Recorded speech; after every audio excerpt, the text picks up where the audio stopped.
അധ്യായം 52.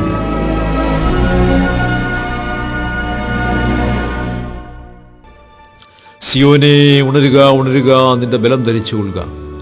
വിശുദ്ധ നഗരമായ യെരൂശലേമേ, നിന്റെ അലങ്കാര വസ്ത്രം ധരിച്ചുകൊള്ളുക. ഇനി മേലാൽ അഗ്രചർമ്മിയും അശുദ്ധനും നിന്നിലേക്ക് വരികയില്ല. പൊടി കുടഞ്ഞു കളക. യെരൂശലേമേ, എഴുന്നേറ്റിരിക്ക.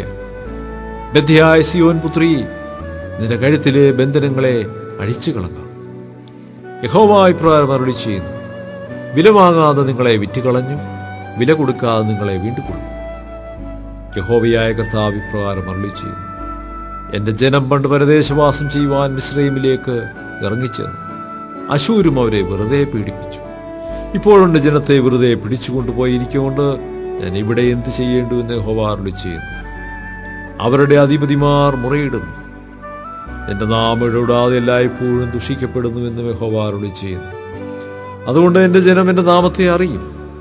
അതുകൊണ്ട് ഞാൻ തന്നെയാകുന്നു പ്രസ്താവിക്കുന്നവനെന്ന് അവർ അന്ന് അറിയും. സമാധാനത്തെ ഘോഷിച്ച് നന്മയെ സുവിശേഷിക്കുകയും രക്ഷയെ പ്രസിദ്ധമാക്കുകയും സിയോനോട് നിന്റെ ദൈവം വാഴുന്നു എന്ന് പറയുകയും ചെയ്യുന്ന സ്വാർത്ഥാദൂതന്റെ കാൽ പർവ്വതങ്ങളിന്മേൽ എത്ര മനോഹരം! നിന്റെ കാവൽക്കാരുടെ ശബ്ദം കേട്ടുവോ? അവർ ശബ്ദം ഉയർത്തി ഒരുപോലെ ഉല്ലസിച്ച് ഘോഷിക്കുന്നു. യഹോവ സിയോനിലേക്ക് മടങ്ങി വരുമ്പോൾ അവർ അഭിമുഖമായി കാണും. യെരൂശലേമിന്റെ ശൂന്യപ്രദേശങ്ങളെ പൊട്ടിയാർത്തുകൊള്ളുവീൻ. യഹോവ തന്റെ ജനത്തെ ആശ്വസിപ്പിച്ചു, യെരൂശലേമിനെ വീണ്ടെടുത്തിരിക്കുന്നുവല്ലോ. സകല ജാതികളും കാണുക, യഹോവ തന്റെ വിശുദ്ധ ഭുജത്തെ നഗ്നമാക്കിയിരിക്കുന്നു. ഭൂമിയുടെ അറ്റങ്ങളൊക്കെയും നമ്മുടെ ദൈവത്തിന്റെ രക്ഷയെ കാണും. വിട്ടുപോരുവീൻ, വിട്ടുപോരുവീൻ, അവിടെ നിന്ന് വിട്ടുപോരുവീൻ. അശുദ്ധമായതൊന്നും തുടരുത്. അതിന്റെ നടുവിൽ നിന്ന് പുറപ്പെട്ടു പോരുവീൻ. യഹോവയുടെ ഉപകരണങ്ങളെ ചുമക്കുന്നവരെ, നിങ്ങളെ തന്നെ നിർമ്മലീകരിപ്പീൻ. നിങ്ങൾ ബദ്ധപ്പാടോടെ പോകുകയില്ല, ഓടിപ്പോകുകയുമില്ല. യഹോവ നിങ്ങൾക്ക് മുമ്പായി നടക്കും. ഇസ്രായേലിന്റെ ദൈവം നിങ്ങൾക്ക് പിമ്പടയായിരിക്കും. എന്റെ ദാസൻ കൃതാർത്ഥനാകും.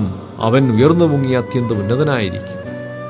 അവന്റെ രൂപം കണ്ടാൽ ആളല്ല എന്നും അവന്റെ ആകൃതി കണ്ടാൽ മനുഷ്യനല്ല എന്നും തോന്നുമാറ് വിരൂപമായിരിക്കൊണ്ട് പലരും നിന്നെ കണ്ട് സ്തംഭിച്ചു പോയതുപോലെ അവൻ പല ജാതികളെയും കുതിച്ച് ചാടുമാറാക്കും. രാജാക്കന്മാർ അവനെ കണ്ട് വായ്പൊത്തി നിൽക്കും. അവർ ഒരിക്കലും അറിഞ്ഞിട്ടില്ലാത്തത് കാണുകയും ഒരിക്കലും കേട്ടിട്ടില്ലാത്തത് ഗ്രഹിക്കുകയും ചെയ്യും.